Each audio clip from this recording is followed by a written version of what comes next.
Hey everybody, it's Josh, the service manager at Walnut Ridge. Wanted to go over the HVAC system in a trailer, and with the technology advancing now with the in-command system, and there's some various other ones that kind of put a central control in one location to do your lights and your water heater and your tank probes and stuff like that. They've now incorporated your heating and cooling into it, and so we get some questions on how to operate that. Well, let's show you here on this in-command and this Cougar. When you first come up, you're going to see a menu here on your home screen, and HVAC is what we're looking for, and we're going to go into that. And so what they've done, they put sensors in the unit for your temperature sensors for the thermostat instead of just the traditional thermostat in here. When we go in the HVAC, we'll see we have front AC, which is optional on the unit. This one doesn't actually have one. And then we have the rear AC. There's different modes for this. It's going to start off in the off mode, so nothing is running. We can put it in fan if you want to just run the fan on top. If it's just cool enough to run the fan, you don't necessarily need the air conditioner running. That would kick on, and then you have different speeds for your fan here. There's also the cool mode for the air conditioner, so you would set it in that, fan on auto, set your temperature, and then it's going to run just like a regular thermostat would. On this one also, you have to be in rear air AC to get to turn the furnace on. And so you get to the mode where it says heat, and then you have a source. Some units are going to have a heat pump built into the air conditioner, so it might say heat, or they might have an electric element in the air conditioner. This one only has the gas furnace, the LP furnace. So we would select source gas, set your temperature, and then that's going to kick on and off just like your regular thermostat would. This one actually has another feature where it's an auto mode, and it can select between the furnace and the AC. So if you're camping in that kind of Goldilocks period where it's hot in the day but cool at night, this can be set up to where it automatically kicks on in the daytime to set your air conditioner on, and then the evening when it cools off and maybe gets a little too cool, that furnace will automatically kick on, take the chill off for you.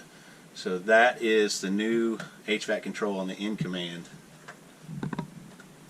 In this Cougar, we don't have the in-command system. It has more of the traditional button style. So it also has the older style, just analog thermostat control. But this still is where you're going to get to your air conditioner and furnace functions. So this one's pretty simple. It's a lot like your home. You're going to select either cool. You can run just the fan only on the air conditioner, or your heat, which in this case is going to be the furnace. And then you have fan setting over here on this side. So you have high, low, or an auto. So if you're going to run the fan on, then you could select high or low for that to constantly run. But pretty simple. You just select what you want, set your temperature, and then it's going to do the rest. One final thermostat I'd like to show you is the Dometic. This one's pretty sensitive touchscreen, but you have your mode button over here, or power. Normally this will be off, and when you hit the power button it'll come on, and right now we're in off mode. So the first mode we hit is going to be the fan mode. This is to set whether your fan's going to be on a low, high, or auto.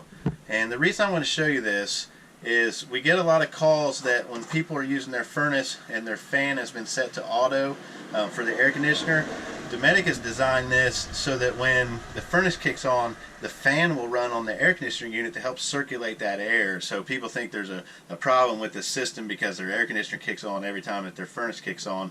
But that's not the way that's actually designed, and to get it to stop that, if you don't want that fan to kick on and help circulate the air, maybe it's too noisy, you don't want to have it running plus the furnace running, just simply push a different mode for the fan. So put it in high or low.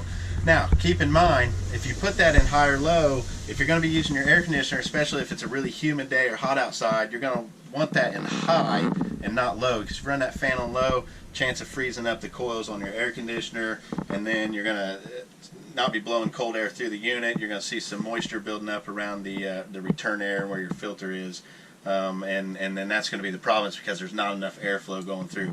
So this one, just change that fan setting from auto to either high or low. It won't kick on with the furnace, or you can leave it on. But then the rest of it's pretty self-explanatory. It's just like any other thermostat. We go to cool mode for the air conditioner, set your temperature, and then that's going to kick on the AC. And we go to furnace down here and set the temperature to kick on the furnace whenever it's cool out.